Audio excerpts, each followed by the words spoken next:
Hey everyone, Somniac here. I threw together a new build for the Dark Brotherhood update that I like to use, and I want to show you guys in-depth versions or in-depth explanation of the skills and why I use them. And also, if you're gonna use this build, you're gonna want to know it very well because most of the Nightblades that I've fought so far since the update use pretty similar builds, so you're gonna be fighting each other with tactics basically. So like I said, it's pretty popular.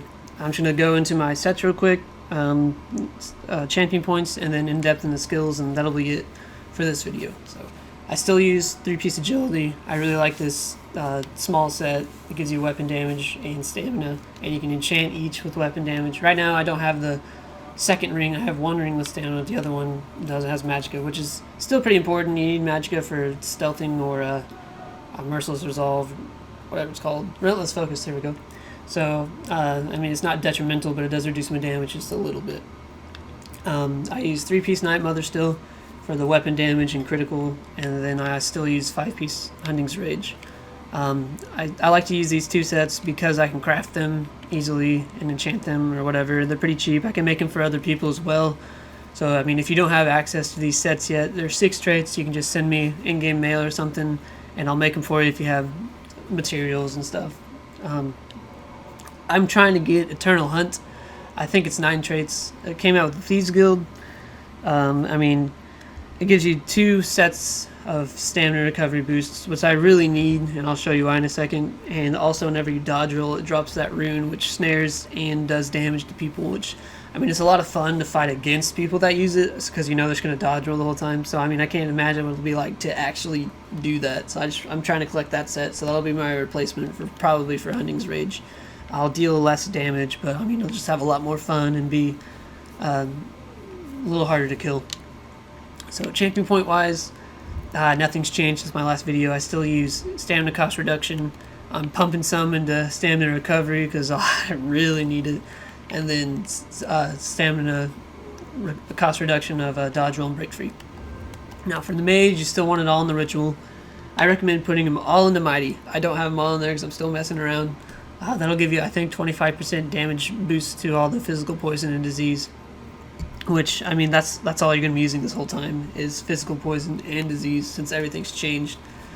Piercing, I still throw some into there just to see if it even makes a difference. And Thaumaturge, I'm trying to find out, I mean, if anyone could let me know, that'd be cool. If the damage over time boost, I know it's for poison injection, but I don't know if it affects your actual Dark Brotherhood poison as well, which would be pretty cool if it does. I'm not sure yet.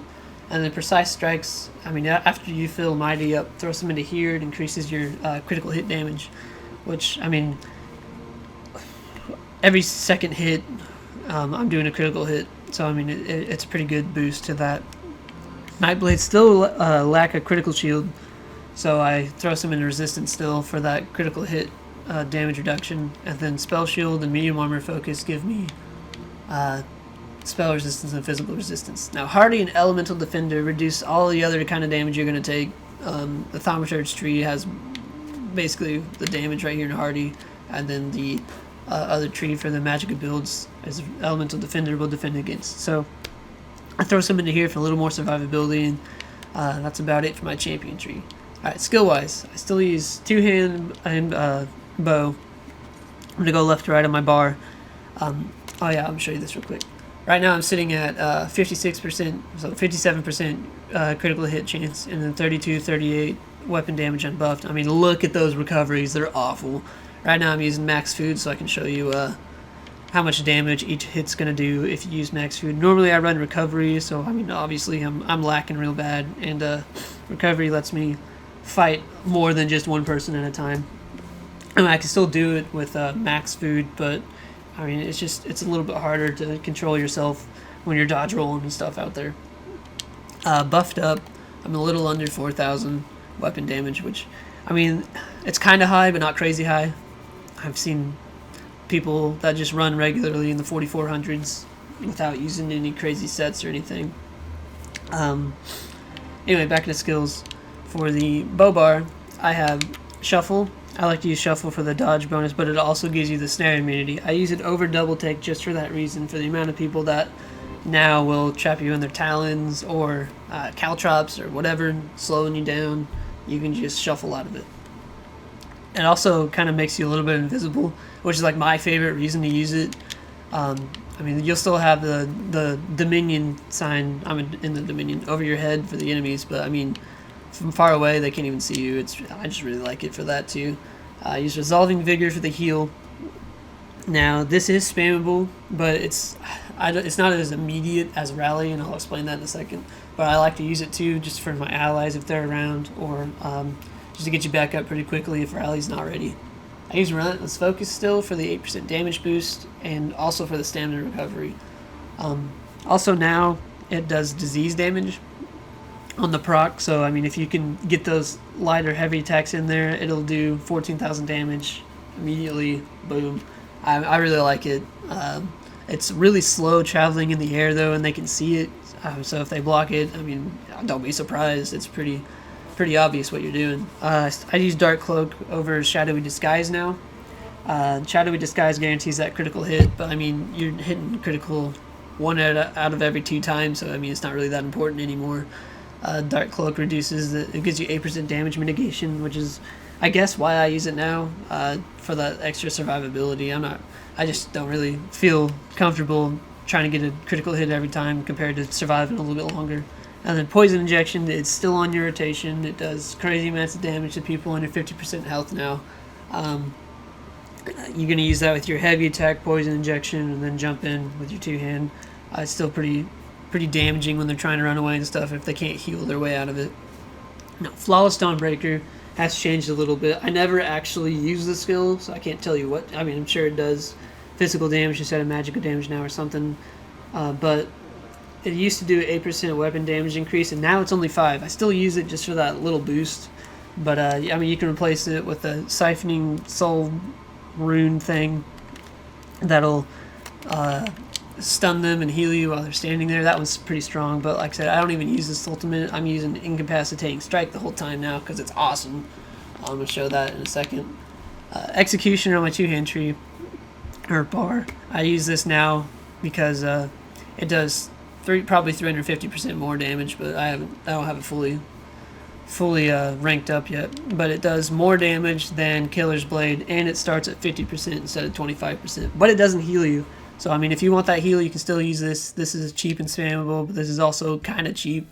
But it does a lot more damage, and that's what I'm here for, is to take people out as fast as I can.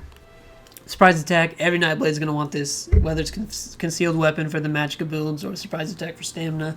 I mean, it does crazy damage, but now it also stuns whenever you're stealth or invisible. It used to not do that, only concealed weapon did, but now this one does it too. So you can get that major fracture buff on them, and then, I mean, you can spam it also and then jump in with Executioner. I mean, I just really like this attack overall.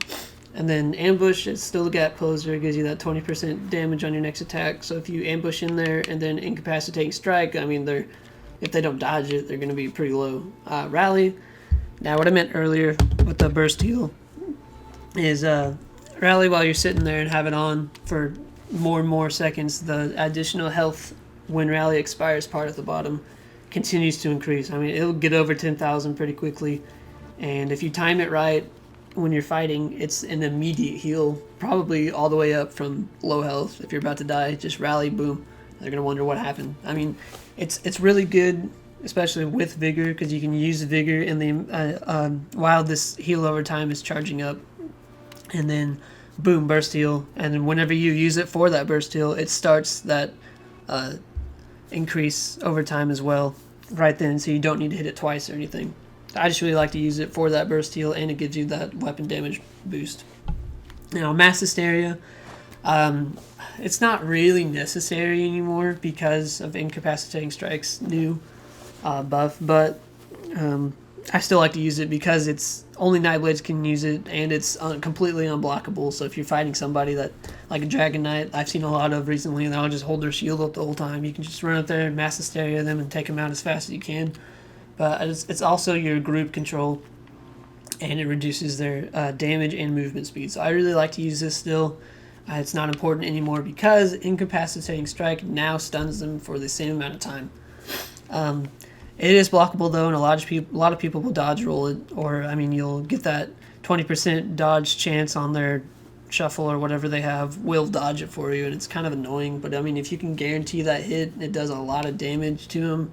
It decreases their healing effectiveness by 30% and increases your damage to them by 20%. I mean, it's overall an awesome ultimate because it's so cheap too. So those are the skills. And what I do before I jump into combat is I buff up with Shuffle, and then Relentless Focus, and then Rally. And then if I'm already stealth, I just charge up a heavy attack and then Poison Injection in there.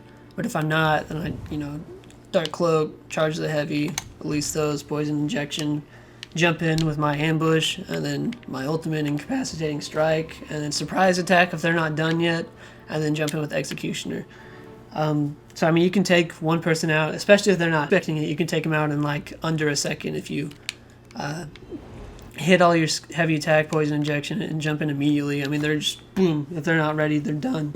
So it's a lot of fun, especially if you get a bunch of people on you, because you've got pretty decent survivability now with the Rally and the Vigor. Dodge rolling, line of sighting them, which means like if you're running around this tree, they can't attack you from a distance and all that stuff. I mean, it's a lot of fun. Like I said, set-wise, you can change whatever you want, but as long as you know your skills, you'll do fine, because other Nightblades, like I said, are going to be using pretty similar stuff, unless they're just trying to gank. They're going to have different ganking setups, but listen for focused aims and stuff like that, and you'll know when to dodge roll or hold block, which now shows a shield. But I mean, like I said, you're going to want to know what other Nightblades are going to do. Most of them are just going to like Mass Hysteria you, and then they're going to want to Incapacitating Strike, so you're going to want to know that as soon as you see that or hear it, to break free and immediately dodge roll.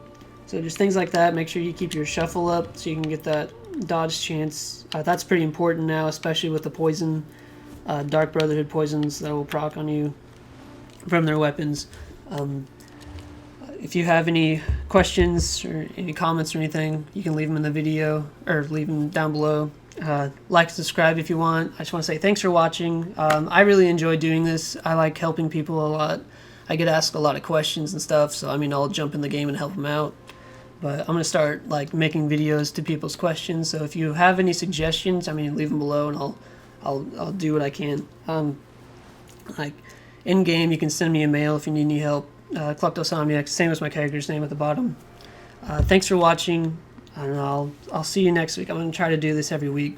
I had some stuff to do at home last week. That's why this one's pretty behind. But like I said, I'm gonna try to do this regularly. So thanks for watching, and I'll